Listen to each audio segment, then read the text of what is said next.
O mga tropa, pag-usapan natin kung ano-ano ba yung mga misconception ng mga Pilipino about Canada. Ang una, madaling ma-PR. Oo, noon madaling ma-PR. Pero ngayon, medyo may kahirapan na. Kailangan mong pagtrabahuan ng lahat.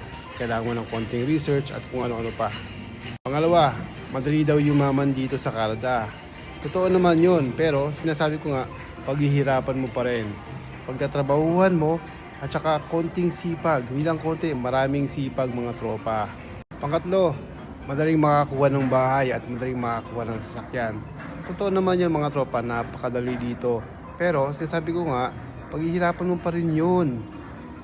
Paghihirapan mo pa rin, kailangan mong mag-ipon, kailangan mong mag-build ng credit score at kung ano-ano pa.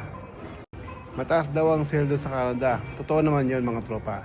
Pero nasa skills mo yan kung ano yung skills mo.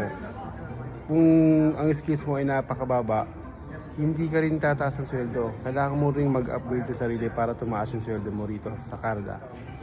Lahat daw kaya mong bilhin sa Canada. Well, lahat pwede, oo. Pero paghihirapan mo pa rin. Hindi lahat pwede mong makuha rito.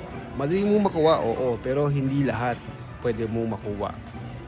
Kaya kung ikaw yung bagong dating sa Canada o kadarating mo na ng Canada, ang una mong gagawin ay mag-obserba ka, mag-research, tumingin ng kung ano-ano, tumingin ng bagong opportunities, at higit sa lahat, huwag ka basta-basta magtitiwala o makikinig sa mga sabi-sabi dyan, lalong-lalo na yung matatagal na rito.